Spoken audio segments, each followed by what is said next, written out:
अब हिमाचल प्रदेश की बात करते हैं। आज से हिमाचल प्रदेश में पेट्रोल, हाई स्पीड डीजल महंगा हो गया। चीफ मिनिस्टर सुखविंदर सिंह सुक्खू ने पेट्रोल डीजल पर अनाथ और विधवा सेस लगाया। इससे पेट्रोल डीजल के दामों में 60 पैसे का इजाफा होगा। नया रेट आज रात 12 बजे से लागू हो जाएगा।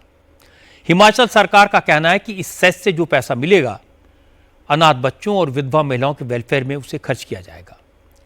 शिमला में अब नॉर्मल पेट्रोल 103 रुपये 27 पैसे प्रति लीटर और हाई स्पीड डीजल 95 रुपये 21 पैसे प्रति लीटर के रेट पर मिलेगा। नया सेस लगने के बाद चीफ मिनिस्टर सुखविंदर सिंह सुक्खू ने इस फैसले को जस्टिफाई किया। उन्होंने कहा कि सेस लागू होने के बाद भी हिमाचल प्रदेश में पेट्रोल और डीजल पंजाब, हरियाणा और उत्तराखंड की तुलना में सस्ता है। एक्चुअली में जब मैंने पंजाब, हरियाणा, उत्तराखंड के डीजल और पेट्रोल के रेट देखे तो हमसे वो 100 रुपये ज़्यादा है।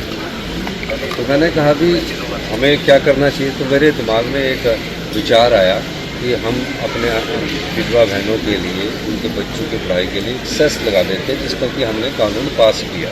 और आज खुशी इस बात की है कि आज भी हमारा जो पेट्रोल और डीजल का रेट है 60 से 70 पैसे, वो उत्तराखंड से कम है, पंजाब से कम है, हरियाणा से कम है।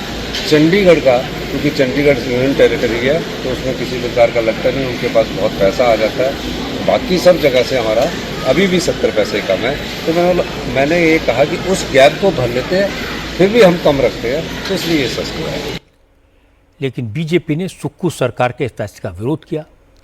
बीजेपी के नेताओं ने कहा कि कांग्रेस सरकार ने हिमाचल प्रदेश का खजाना खाली कर दिया है। अब सरकार अनाथ बच्चों और विधवा महिलाओं के नाम पर पब्लिक की जेब काट रही है।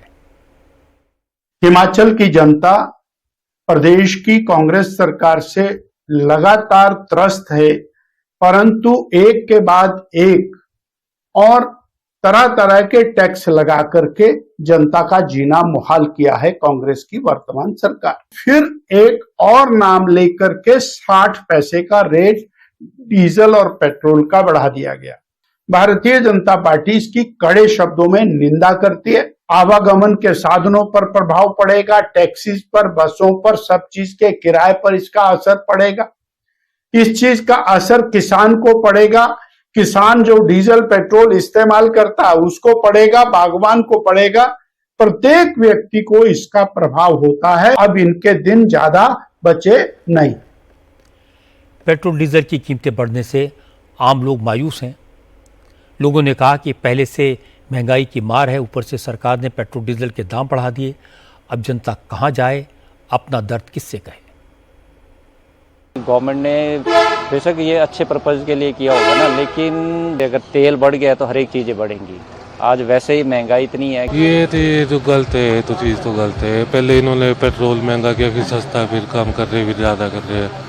वो तो मुश्किल है ना सर, कि क्या बोलते हैं, आम जनता के लिए मुझे परेशानी है। सरकार हर बारी बधाई दिया थी, यहाँ गरीब आदमी ना, तो सरकार आए थोड़ा वो करना चाहिए, घटाना चाहिए पेट्रोल। तो पहले ही ऐसा था, आजकल मंदा चला है तो हमारे को नुकसान ही है इन सब चीज़ों से। सरकार को कम करना चाहिए इसका रेट थोड़ा। अब है तो गलत बात ही, पर क्या कर सकते हैं। अब 60 पैसे यहाँ से लगा दो, कभी कहीं और से, या कोई इसके ऊपर ऐसी योजना निकालेगी जिससे सबका समाधान हो जाए। ये तो ओपन सीक्रेट है कि हिमाचल प्रदेश की आर्थिक हालत बहुत ख़राब है। सरकार के पास कर्मचारियों की तनख्वाह देने के पैसे भी नहीं हैं। मुख्यमंत्री मंत्रियों और विधायकों से सैलरी न लेने की अपील कर चुके हैं। ऐसे हालात में अनाथ बच्चों और विधवा महिलाओं के नाम पर सेस लगाने से क्या होगा। कांग्रेस की सरकार को उन मुफ्त की स्कीम्स पर विचार करना चाहिए जो उसने अपने चुनावी वादे पूरा करने के चक्कर में लागू की।